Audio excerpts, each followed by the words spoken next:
You are Locked On Rays, your daily Tampa Bay Rays podcast. Part of the Locked On Podcast Network, your team every day. Welcome into another edition of the Locked On Rays podcast. And today, Ulises, we have a very special guest. He is the man, the myth, the legend, Kevin Kiermaier, who, let me just try to get my accolades right here. The greatest defensive player in Rays history, 3-time Gold Glove, Platinum Glove winner, and one of the longest tenured Rays players in franchise history. Anything I missed there, KK? No, that sounds about right. That sounds about right. Thank you guys for having me on. I love to do this. Thank you.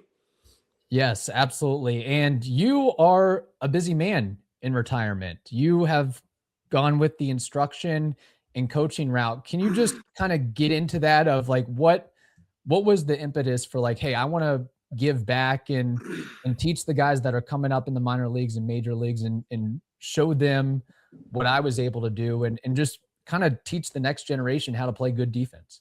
Yeah, I feel like I cracked the code when it comes to defense. I felt like when I got drafted, I was very like talented and motivated in that regard. But I tell guys, like, you sit here and like if you choose to play pro baseball and all the guys that I played with in the big leagues, it's like all these guys, myself, even at a young age, it's like you get obsessed with like working on your craft and seeing how good you can get. And for me, it was like I knew I had to, like, hitting was always the the part for me that was hard, and it's hard for most guys. But right. Defense was like, hey, I can control this on how I work on my speed, how I work on my arm, my accuracy, where I need to be athletic and react to the ball and let me go catch it or throw or finish the play whatever way I needed. But that was an area where I'm like, look, I definitely have control over my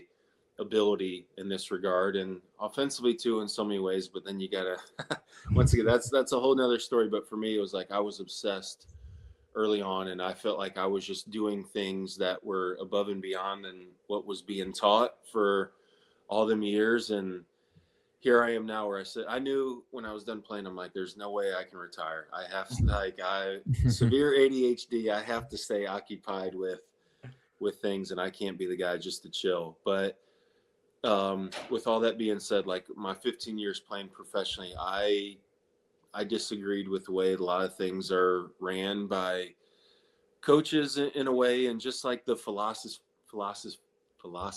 of outfield and like just the way we prepare and train and do things, where I was always trying to be the best practice player. I want to be great in games, but you hear like the Kobe, MJs, and all these greats, they were great practice players. And for me, like, practice meant the world to me, and I wanted to show my teammates every year in spring training what I did all off season, offensively, defensively, just getting in shape, everything. Like, I took so much pride in what I did. And now, once again, getting to the point of all this, it's like I want to revolutionize outfield defense, because I know the way the speed and the intent that I had allowed me to have so much success on the field. And I'm, coming from like a 31st round draft pick and all that. But for me, it was like my motivation, my mindset, and holding myself to a standard allowed me to be so good out there. And I wanted that elite reputation forever. And now I just want to show teams, show guys, whoever,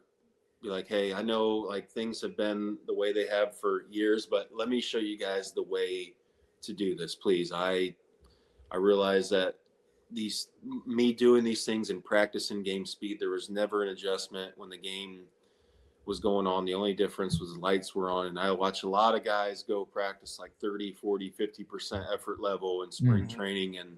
And a lot of those guys, like in the games, plays would speed up on them, or they would look like not like they were ready. And it's like, man, but if we prepare and train the right way over and over and like train our bodies to know the speed the way I did from a defensive standpoint, I'm like, this is why I just got better after each year. Cause like my body was going at a speed that I wanted it to know, where like guys will sit here and like just throw just to kill time. Like, hey guys, we got a 12-minute throwing program, then we'll throw the bases after, and then we'll do the team individual or the team defense. and guys just go out there and just throw like this. And and when I played, I would always tell guys who needed to hear it, like, hey, my man, dude, I respect you. I know I got a lot to work on, but if you keep just throwing like this and just killing time, like your arm, it's never going to be better. And the drills and like the way we shag BP, all these other things coincide the same thing. Like if you don't get after it, how do we expect to maximize our potential? Like you have to get your body to a point, or like push it to a limit to see what you can do. And so that's what I'm trying to do. I'm trying to say, hey, like teams or whoever, players, I was really good at this. I was one of the best to ever do it from a defensive standpoint. Please, like, do you not want to hear what I have to say, type of thing? And I have an obsession and a passion still for it, where I just want to show people that there's like the small little details make a huge difference. And it's just something I'm so adamant on, and I will be for until further notice. But I want to show people that there's a right and a wrong way to sit here and prepare our bodies to give us the best output out there on the field.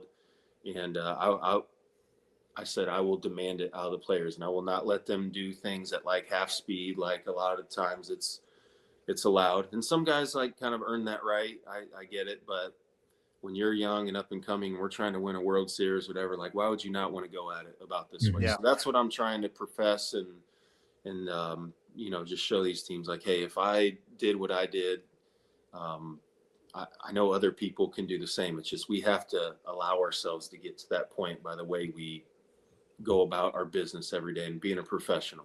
Right. Train the right way. But obviously you were born with natural born talent, and luckily you were able to, succeed and squeeze every ounce of talent that you had. But what you're saying is that's not it. You have to put in the work and the effort and the preparation. And as Rays fans, we obviously saw that on the field. And now we have a very dynamic player named Chandler Simpson, he just became a fan favorite last year. You got to work with him. Is it just like understanding like Chandler has, just like you did, just natural born skills, but like what do you have to work with it? Is it just the throwing? Is it the preparation? Is it jumps? Is it reading the ball better? Like what do you go in there and say to a guy that has natural born talent? Yeah, I mean, he's awesome to work with, number one. I mean, I heard great things about him going into spring training, and everyone's like, hey, he's motivated. He wants to get better. He's excited for this opportunity, et cetera, et cetera. And like right when I first met him, like he's one of them guys, like never takes his eye off you, listens. And it's like, all right, this is what I want. A motivated player and someone who listens and just like, hey, respects me for what I did out there. And I'm trying to help. I'm trying to make him, take off, type of thing. And the main thing with him, it's like, hey, I'm going to just think out loud in every situation possible, what I did in this situation or that. And like little conversations like that, like go such a long way. And even when I left there, I was like, hey, I don't know, what you got the most out of these 5 days working with me, but I'm like, I hope a few things, or maybe the way I said something, be like, okay, I never thought of it like that, but I hope something stuck with him, and I'm sure it did, because we had a great time with each other. But once again, like he is so raw, and his speed is amazing on the offensive side, like his way to get infield hits and triples and stolen bases, and his speed plays way better offensively than it does defensively. So I'm sitting here having talking points with him, like, hey, let's just get you to a position where you can get a little bit better jumps and be athletic, and which is easy for you already. But if we can just fine tune a couple of things here or there, then we really have something going. Once again, when you have a player who's motivated, who like wants to get better, that's half the battle. Some guys say, yeah, I'll do whatever it takes to get better, but they don't apply it. But Chandler was all about it from the get-go. And but for him, it's like, hey, I want to get his arms stronger. I want and there's just certain ways to throw and like train. Like I tell him, I'm like, hey man, you train your legs fast to be fast, right? Like you sit here and you sprint. He's like, yeah. And I'm like, hey, we do the same thing with our arms. If we train our arm the right way, then we can maximize our potential, but we have to get it to that point. So just like emphasizing how important it is to throw with intent and like long toss and stretching out, doing things that he's might not has ever done before, maybe to this level, but saying, hey, I'm not going to do anything that you can't handle, or I'm not going to try to run you in the ground. Spring training officially hasn't even started yet, but this is the routine, the things. If we do it this way and you hold yourself to that standard, I promise the results, performance is going to be there. But even when I'm gone or whatever, you have to apply these things like I know he will. And I'm going to text with them and just keep an open relationship with them, and hopefully just be able to go to the Trop kind of whenever they request to have me around. That's my goal, where, you know, I'm only 25 minutes away, where it's like, man, I will go shoot there for a 3-game series a day, whatever you guys want. This is the beauty of what I'm doing, where we can be creative, and for me to like have all the relationships I still do with the Rays. Like, hopefully it's just, you know, an easy thing from like a text or a call away, where I'll just be like, yeah, I'll show up, I'll come help out, and I'll leave right before the game. I can't be in the dugouts or anything like that, but this is what I hope to happen. But Chandler, man, getting back to him, amazing, and I can't wait to watch what he does this year. Full season, first at the Trop, but just going over everything, the roof, the turf, all these things that you got to navigate around, and once again, me just trying to think out loud to him and cover everything that we can from top to bottom, and try to prepare him as much as possible, and instill confidence by doing just that. MLB opening day is almost here, and you can feel it. Fresh starts, big expectations, and that first crack of the bat. Whether it's a breakout rookie or a division race that goes down to the wire, there's nothing like being in the ballpark for it all. The only problem is getting tickets can feel like a grind. Long queues, surprise fees, prices jumping at checkout, and all that stuff.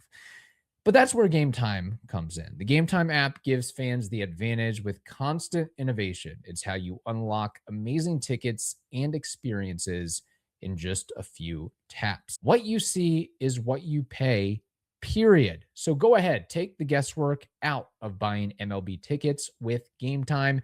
Download the Game Time app, create an account, and use code LOCKEDON for $20 off your first purchase. Terms apply. Again, create an account and redeem code LOCKEDON for $20 off. Download the Game Time app today.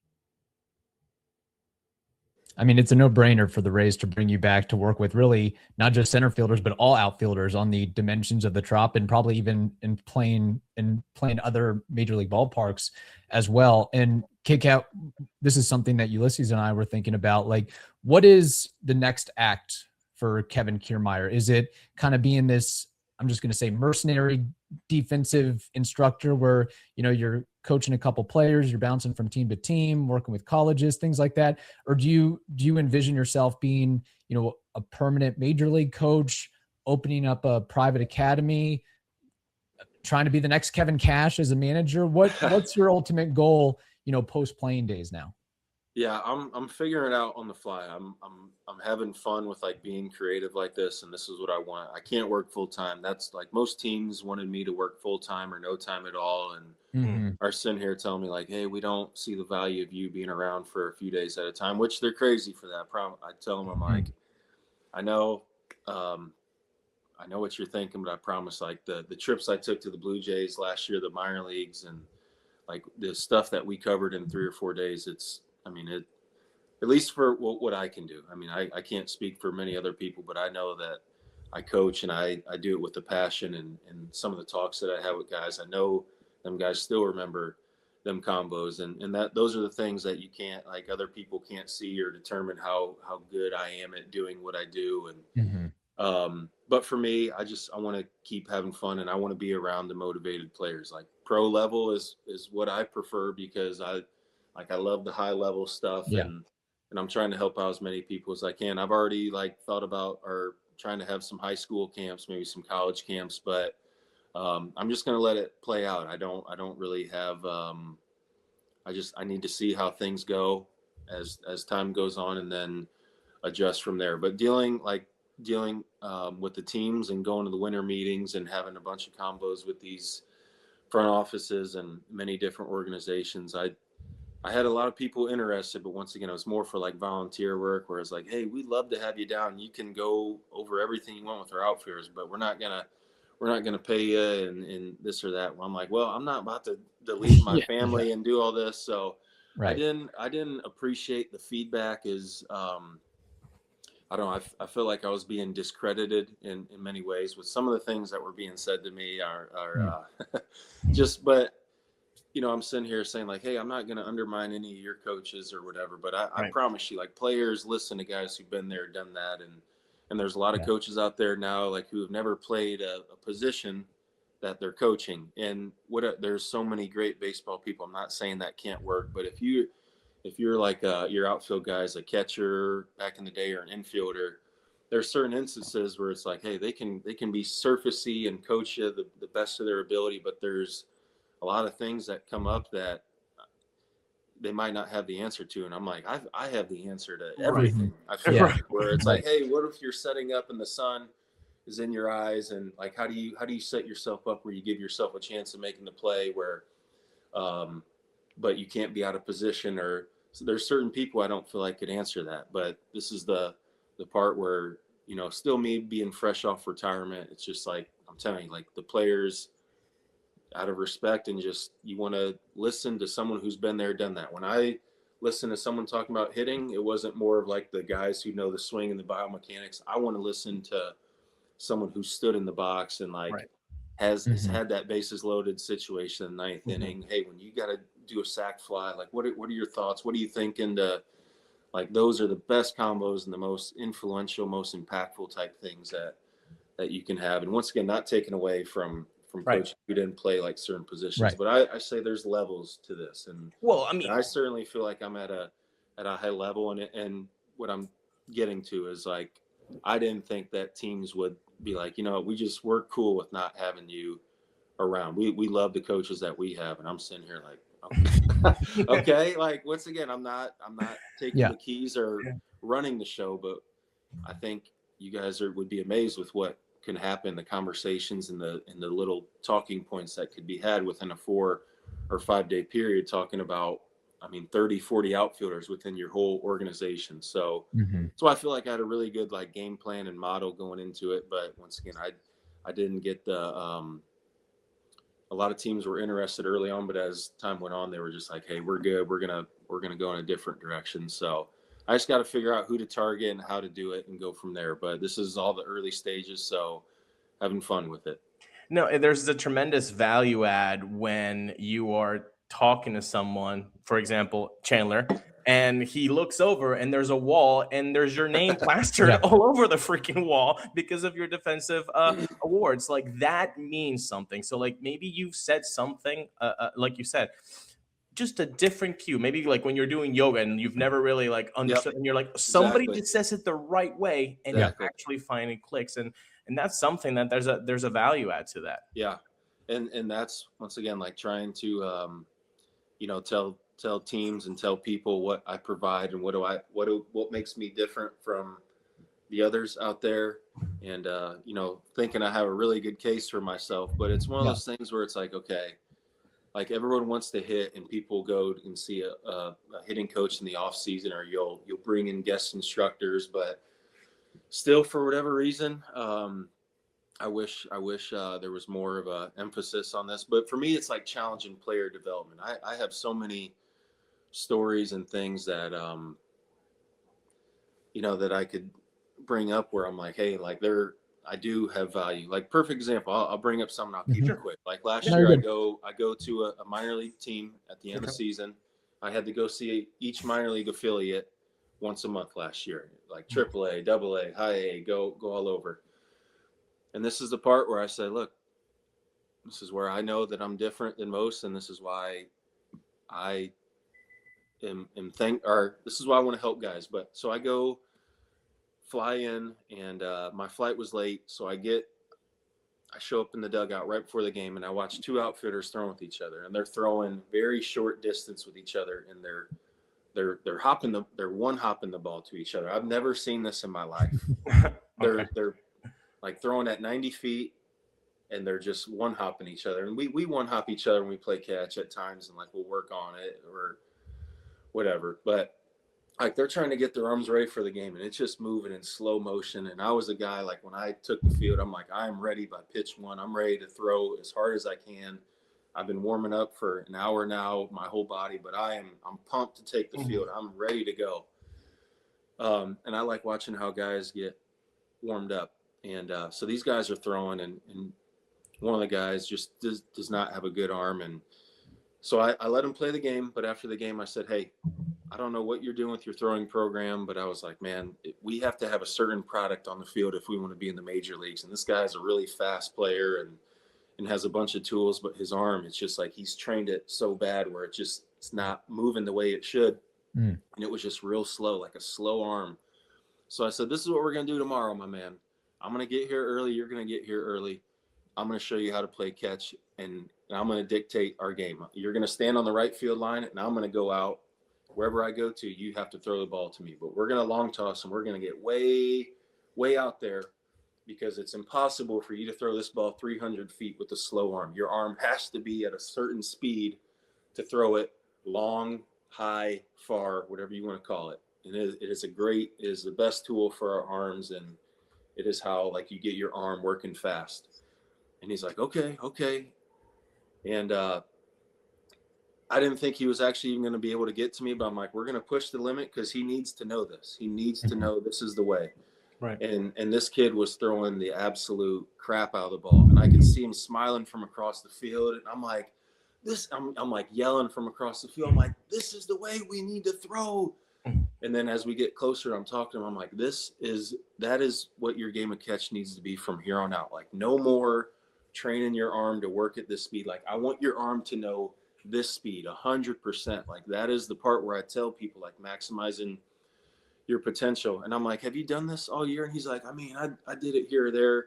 And it's like, whatever, it's okay. Because a lot of times the players, I didn't know what the heck I was doing for many years, even throughout my big league career. Still, like there was things that we're always working on, but a lot of times the players, especially in the minor leagues, just don't know what to do.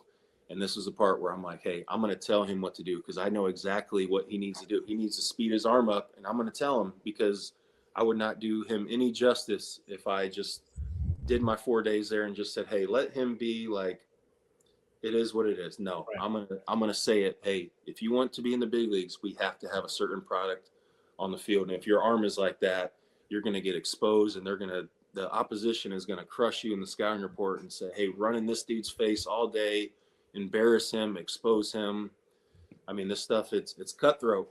Yeah. So, but when did that click for you? You said like, oh, in my professional career, like when did it clearly you were like, okay, no, this is the way. You said you gave us the Mandalorian there. This is the way. Like when did it all like come crystal clear? I mean, early minor leagues where I was just like, I'm going to do this stuff like a psycho, and I'm going to be called an overachiever, whatever you want, but I'm going to just try to. I didn't want anyone to be faster than me ever. Like I took offense to that. I didn't want anyone to throw harder than me, and I didn't want anyone to be a better defender at me in any facet. Like I was like, no one will be better at this stuff to me. But so I had the mindset, and that allowed everything else to fall in place. And then, I mean, that was just like, that was the speed I knew, and that was the way I did things. But even getting back to that story, I was getting goosebumps while I'm talking to him because it was like I was connecting to him and like tell him how to do it. And then I go over stuff with the coach, and I'm like, hey, like, what have you guys been doing all year? He's like, man, I've been trying to make them long toss and get them right, but some of these kids don't listen. And it's like, okay, I know that is a thing, but a lot of times it's like, but you can't allow these guys just to do what they want to do because it's not it. And it's like, man, if someone was teaching my kid, I would want them to pour their heart out to their kid, or like put him in the best position to succeed. And for me, once again, like not everyone has like the knowledge or skill set that I've developed over the years. And I don't use that against them, but it's like, this is the part where it's like, hey, I can come in for 2, 3, 4 days at a time and accomplish a ton. If you guys give me objectives where it's like, hey, this guy struggles on ground balls, or this guy struggles with like his delivery when he catches fly balls and tries throwing guys out. These are the things where I'm like, man, I know it. I don't know hardly anything in life, but I know outfield defense, and I can see something and correct it right away. And I don't have that gift with anything else. And it's just one of those things where, once again, I want to show people what I can do. Like, give me an opportunity, give me a project, and let me show you guys how quick we can make this work. And that's like the gift I have. And I have a unique ability of connecting with players. And I love helping guys up. I always got great satisfaction out of that. I really have. And I knew this was like my calling. And I want to be around people who want to get better. But you sit here, you practice at game speed, and you give a damn and like get after it. You'd be amazed with like what can happen. A lot of guys need to be pushed, and a lot of people from the outside looking in be like, man, these guys don't work as hard. Like, you'd be amazed with what goes on. But it's just like, hey, we're all trying to make each other better. We make the players around us better. And it's like people helping people. It's what make the world go around. And that's the type of atmosphere you want to be around. That's what I don't get is that, again, you're Kevin Kiermaier. Like, Google him. You can realize that, he could probably help your young outfielders, whether they're major leaguers or minor leaguers. Again, Google him. The fact that he was a team leader, clubhouse leader, you're well-spoken. I feel like also not just the name recognition that adds cachet, but I feel like, it just clicks when you explain it because you've been there, done that, where, again, a guy, not to cast aspersions on, a coach that never played in the majors, but it's different because you've been there, done that. You've been in that environment, and you know what it takes to be successful. Not just, hey, I was in the major leagues for, a year, 2 years. We're talking a decade plus. Like, you had to be doing something right to have that staying power. So and I promise you, the players want to hear from guys like that. They really do. It's just the nature of the business. And I told someone, like, even when I was talking to one of the teams, I'm like, if Steph Curry wanted to like show someone how to shoot, you think they would be like, nah, like, I don't really see the benefit. No, they would, because you say, I will listen to what this dude has to say. So for me, I mean, Steph Curry's in a category of his own, but just with what I was able to do, and like, it wasn't super complicated. It's like, man, there's like, it's way more simple than people think. And that's what I'm trying to like display and get across to them. But it's all good. It's like, it's a learning lesson. It's been good for me to have these conversations and just see how things are. But definitely, I think a lot of teams definitely made the wrong choice by shying away from it. But that's honestly, I'm thrilled that I get to do stuff with the Rays, a team that means the world to me. And I get to do stuff with them and maybe some other teams here moving forward. And that's all I want. I just want an opportunity to show guys what I can do. And I want to help someone in their career, however much I can. But you got to have like a love and a passion for this. And I still do. I can't turn it off. And I love it. Hiring isn't just about finding someone willing to take the job. It's about finding the right person with the right background who can actually help your business move forward. And if you want candidates who match what you're looking for, Indeed sponsored jobs is the move, because instead of hoping the right person just stumbles across your post, Indeed helps you match with the quality candidates that you deserve, because they boost your job listing to the people who fit your specific criteria. For example, if I were hiring, I would want the people to like what they're doing, to be good at what they're doing. And that's exactly what Indeed can do for you. And here's a stat that says it all. In the minute that I've been talking to, companies like yours made 27 hires on Indeed, according to Indeed data worldwide. So if you're hiring, spend less time searching and more time interviewing candidates. So listeners of this show will get a $75 sponsored job credit to help you get your job on the premium status it deserves at Indeed.com/podcast. That's Indeed.com/podcast. Terms and conditions apply. Hiring?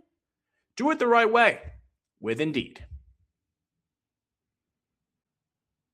I think the baseball world has motivated Kevin Kiermaier, the front office politics that are out there, the naysayers, what it sounds like is a guy who was a 31st round draft pick and had an MLB career like his. I feel like it's kind of the same thing with coaching now of like, hey, you're out to show that you can get it done, basically. That's right. That's right. Yeah, I want to be the best. Yeah.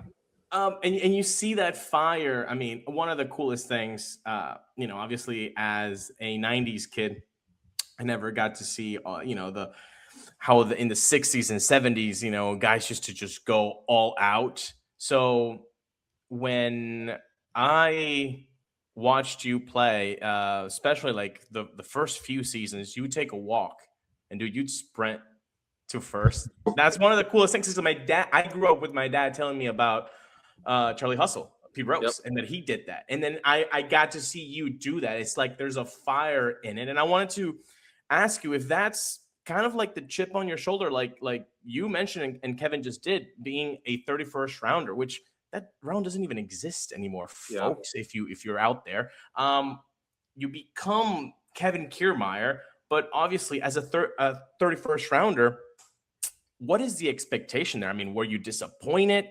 Were you like, hey, I don't care as long as I got a foot in the door? I'm just going to show them that they were wrong for 30 rounds and then they were right the last time. Like, what was the feeling of a young Kevin Kiermaier getting picked in that round? Yeah, I was pissed. I was really upset just for the fact this, and I'm so glad everything worked out the way it did. Yeah. But I was told that I was going to get drafted 8th to 15th round my sophomore year out of JUCO. I had another great year. I balled out, and I was so proud of that. And Purdue was like my dream school, and it was always my goal to go D1. But then my freshman year at college, a Tampa Bay scout, the guy who signed me, Tom Couston, gave me his card, and it was a life-changing moment. I mean, literally, that was like that's when my mindset and like a switch went off in my head where I'm like, get obsessed with how good you can get at baseball. But going back to the draft, had all my buddies over. Everyone was over, kind of having some beverages and playing wiffle ball in my backyard, just waiting for my phone to ring. And I was so excited.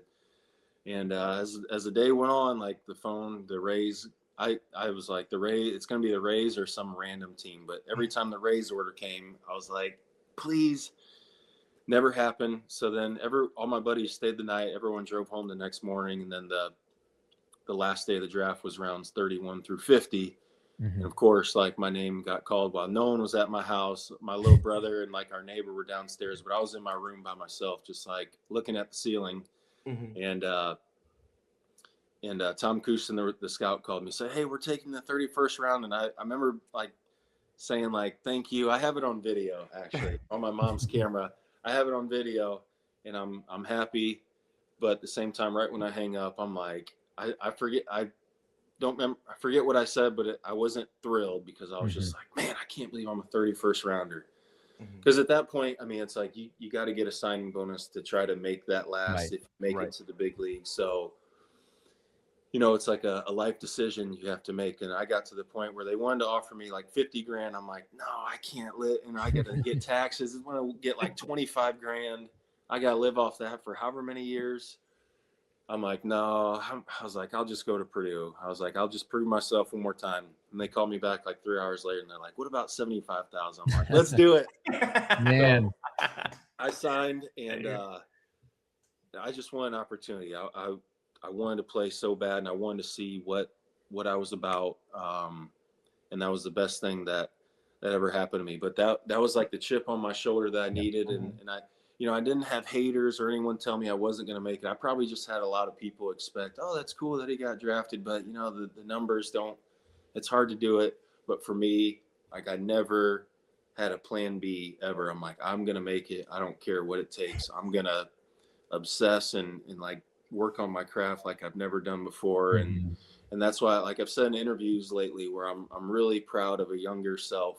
Cause I remember what that fire was like back at my junior college. And I kept that throughout my whole career. And I'm very proud of that, but a young me where you had no idea what to expect. The thrill of the unknown for me has always been amazing. Like, I don't know what I'm going to accomplish or what I'm going to do, but it's fun to think about. And I know what I'm envisioning and for me to play as long as I did, like it's crazy, like how mindset and like your confidence and all these things that I never had, like from age 0 to 18 years old. But when I started applying myself and like locking in, I realized I can do whatever I want. And baseball gave me so much confidence, like on the field, but off the field now, where I'm like, look, and still to this day, like I can do whatever I want to apply myself to. It's just about me wanting to do something. But baseball has paved the way for me, unlike anything else, and has just gave me so many life lessons. Like you sign up to play a game of failure, like all the way more downs than the ups, to be honest, but you just see it through and have so much fun and live through your teammates. And I mean, it was the best journey ever, man. I'm so lucky to sit here and talk about it and do what I've done. It was the best. And I'll start with the Rays, man. The Rays gave me an opportunity, and that's what life's all about, taking advantage of opportunities. And I did, and then some. What do you remember about your MLB debut? What stands out about that day? Defensive replacement in the 9th inning. Game 163, 2013. Yeah. I remember I was not nervous, and I told myself, I'm like, I belong here. I guess a little bit before the game, I was like, it was in Texas, and I mean, it was 40,000 people. And I'm like, dang, like I've never been a part of this. But when I ran onto the field, I swear it was like, I belong. Like I'm going to go out and play the position I love. It's the same game, way bigger stage. But once again, like, what am I about? Let me show all these big leaguers right now that I'm ready for this. I'm here to help them in whatever way possible. And I'm not going to be caught up in the awe factor. I was definitely in awe and having a blast, but I wanted them to know that I could compose myself. And when I need to put a game face on and be locked in, I could do that. I never wanted to look like a rookie ever, but especially for my debut, I want them to be like, hey, you got the right guy running out there to center right now. I promise I'm ready to go, and I'm prepared. And I never had anything hit to me, but I got to pop champagne. What I remember about the first day of my big leagues is I ran on the field in the 9th inning. We won. I popped champagne, and I couldn't believe it. I'm like, man, I was in Port Charlotte yesterday, and now I'm popping champagne. They're talking about flying to Cleveland on the charter flight, and then stuff like that. And then 2 days later we beat Cleveland, and then I popped champagne again. I'm like, man, every time you win, you pop champagne in the big leagues. Like, it was amazing. But I mean, debut, like making my debut like that and popping champagne, I mean, it was the most fun, most exhilarating time ever. And that was like where I'm like, man, we got to have this every year. And it took me until 2019 to get back to that moment. So it made that moment so much sweeter. And I was an everyday player at that point. And it's way more fun when you're into it like that. But I mean, they awoken a beast in my debut, because that's what I dreamed of. That I wanted it so bad. Anytime we did the champagne showers or all that, man, it was so special. And that's what you play for every year. So for me to get welcomed into the big leagues and like have like the win like mentality, it was amazing for me, and it was such a blessing. Yeah, no. And well, obviously throughout, you get your debut, and obviously you become a mainstay with the Rays, making obviously endless highlight reel catches and catches that are honestly anti-gravity at times. But one thing I always appreciated was, look, you looked cool while playing. Like, we all know that. We all recognize that. But I don't think you ever put looking cool above making the out. And I think a lot of Rays fans have now understood that, because we see other center fielders, and sometimes it looks like the looking cool supersedes the making the out, which as a fan, you lose it. When does that click for you? Did you have like a bad look in single A, and you're a low A, and you're like, okay, I'm never doing that again? Like, where did that come from? Of like, look, I can look cool, but like after the out is made, or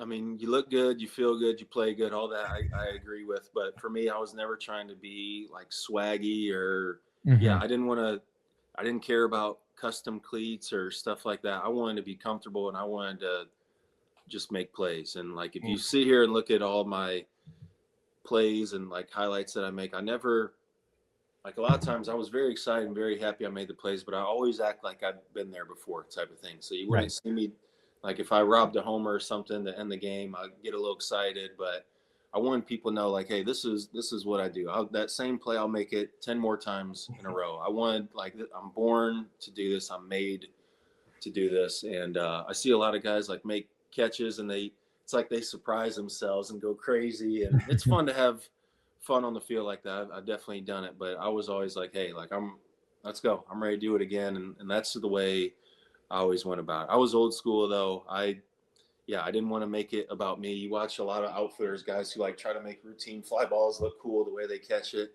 I tell guys, just catch the ball. Catching the ball is cool. I don't care.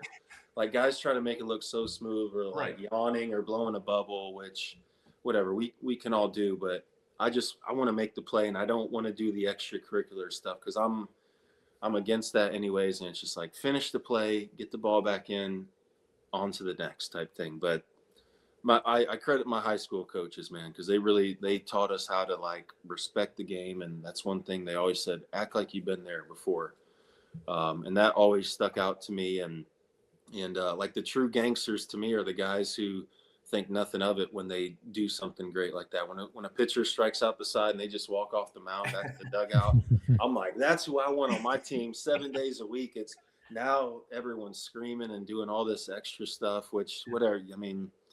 Whatever. But for me, like I want the guys who I know I could count on, be like, man, they don't even think anything of that, because that's just, they could do that play over and over. Like what? Yeah, I'm excited. I'm happy I made the play, but come on. But once again, there's levels to it, and that was the level that I tried to play, and I wanted to be like that guy where I was never too high or too low, and just want to go out there and with an old school mentality, honestly. Like no chrome, I think Joe Madden used to say, with not having that, not trying to be too flashy, just going out and being about your business and getting the job done. So, Kevin, I wanted to end this episode at exactly 39 minutes, just in honor of your number, but we do have a couple more questions. Do you have more time first of all? Do you have more time? I do. I got all the time you guys need. Well, thank you. Perfect. So, and this is something, as the Rays are getting ready to begin the 2026 season, they added some veteran players, Steven Matz, Cedric Mullins, so on and so forth, Nick Martinez. As a player, and again, you were in a lot of major league clubhouses, how important is it to have those type of veteran leaders on the team to inspire and tell the young kids, no, this is how you do it. This is how you become a professional. And this is how you stay in the majors, not for 2 years, but for 8 years by doing the right things. Yep. It's huge. It's huge to have that like veteran presence along with like the young junior Kiermaiers of the world. It's as I got older, I'm like, man, these young guys like keep me up to speed, and I try to keep up with them. But anytime you get like vets who've been there, done that, it's just the presence, you feel it, they know exactly what they need to do. They know the routines, and it's comforting seeing that, where it's like, man, we got guys in here who know what they're doing. And it's exciting to have the young rookies or the young guys who aren't super like vested by any means, but it's like, hey, this dude can play though, so we don't care. That's the beauty of the game. And now like the youth movement in baseball, like they're the guys at 19, 20 years old, they are incredible how talented these guys are. But anytime you can bring in them guys, so you kind of what you're going to get beforehand, very, very beneficial. And they're going to, like the Rays too, like you do your homework on guys, like, hey, this guy's a good player, but there's so many people sending texts out the off season before you sign guys where I'm sure they checked in with plenty of people in Baltimore. Hey, we watched Cedric all these years across the way, but what do you got on him? Steven Matz, hey, heard he's a great dude, great clubhouse guy. What do you got? Like teams do their homework, and in the Rays, like especially like all the years I was there, they were so good at bringing guys in that fit like our mold. We never had bad eggs that came in that like ruined stuff. Even we like traded for Tommy Pham back in the day, like getting him and like what he brought to our team. It was like they knew the pieces that we needed and the types of personalities that would complement and still let us go about our business the way we did. And like little things like that go such a long way. People have no idea. You have to bring in guys that like fit the dynamic of your clubhouse, and you want players who can play regardless, but you hear some horror stories on like certain things happening when certain guys get brought in or whatever. And not that the Rays have had like the best guys ever, but for the majority, I'm telling you, like they're doing their homework, and just like all the other teams out there, and they want to make it work. But that vet presence, along with a blend of young talent and everything in between, amazing for a clubhouse. And so huge pickups for the Rays like that. Nick Martinez as well, met him, and what a great guy he is, hard worker. I'm excited, man. And when you go into a new clubhouse like that, these guys want to show, hey, I want to show you guys why the Rays brought me over here. I want to show you, you guys played against me, this and that over the years, but I want to win with you guys, and I want to show you guys what I'm capable of. It means the world to show your teammates, like, you know, what your skill set is. And that's why, you know, I always want to get off to a good start. You know, things are going to happen, but there's a lot of guys who need that bounce back performance for the Rays to perform this year. And you know, they're getting locked in to do just that.